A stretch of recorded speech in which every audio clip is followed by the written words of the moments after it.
शिवालयातली महत्त्वाची एक आणखी घडामोड घेऊन आपल्यापर्यंत येतोय। शिवालयातली आमदारांची बैठक संपली आहे। ठाकरेंच्याकडची बैठक संपल्याच्या नंतर काय घडणार आहे, काय घडू शकतं, काय घडलं याची माहिती घेण्यासाठी आपण पटकन वळतोय आमचे सहकारी आणि प्रतिनिधी महेंद्र जोईल यांच्यापर्यंत। महेंद्र, माझा आवाज आपल्यापर्यंत अतिशय नीट येत असेल तर आपण पटकन सांगा, या बैठकीत नक्की काय काय घडलं याचा एक साधारण अंदाज स्वरूपातलं काही माहिती स्वरूपात ज्ञान आपण देऊ शकाल? नक्की सर, बैठक संपलेली आहे। प्रसार माध्यमांनी सर्व कॅमेरे आहेत त्या दरवाजावरती जिथे आतमध्ये जातात त्या ठिकाणी जे ती उभे करून ठेवले आहेत। बहुतेक उद्धव ठाकरे किंवा पक्षाचे काही आमदार आहेत, कोणतरी बोलण्याची शक्यता आहे। आपण पाहू शकतो या ठिकाणी जी बैठक आहे त्या बैठकीत उद्धव ठाकरे संघटनात्मक जे ती मार्गदर्शन करणार होते। विधान परिषदेचं अधिवेशन सुरू आहे, आज पहिला दिवस आहे, त्यामुळे पक्षाकडून जे आहे ते कसं जे आहे ते सरकारला घेतलं जाईल, शेतकऱ्यांचे प्रश्न असतील या सगळ्या संदर्भामध्ये उद्धव ठाकरे जे आहेत ते आमदारांशी चर्चा करणार होते। त्यामुळे अजून याच्या व्यतिरिक्त जे आहे ते उद्धव ठाकरे यांनी काय आमदारांना सूचना केल्या, काय मार्गदर्शन केलंय या काही वेळातच समोर येईल।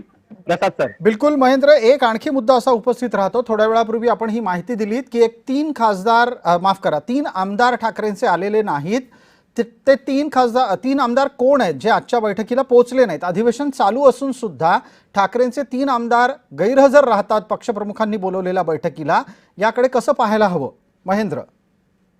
सर, 3 आमदारांपैकी जे विधानसभेचे आमदार आहेत, राहुल पाटील आहेत, संजय देरकर आहेत आणि संजय पोर्टिस आहेत, हे 3 आमदार या बैठकीला जे ते अनुपस्थित राहिलेत। आणि ही बैठक होण्यापूर्वी त्यांनी जेव्हा त्यांना बैठकीचं निमंत्रण देण्यात आलं होतं तेव्हा पक्ष नेतृत्वाला त्यांनी ह्या गोष्टी संदर्भात माहिती दिली होती, आम्ही का बैठकीला गैरहजर राहणार आहोत म्हणून।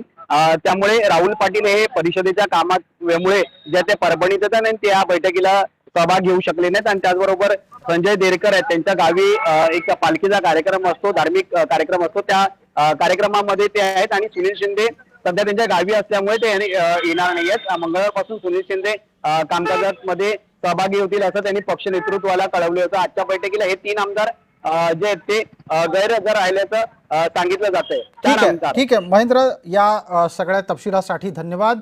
भाग्यश्री प्रधान, आपलेही आभार आणि त्याचबरोबर जय पवार, आपल्यालाही धन्यवाद। आपण सगळ्यांनी आपल्या भागात जिथे तुम्ही आहात तिथे घडणाऱ्या प्रत्येक बारीक बारीक घडामोडीवर लक्ष ठेवायचं आणि ती प्रेक्षकांपर्यंत आपण नेण्यासाठी कसोशीनं प्रयत्न करणार आहोत।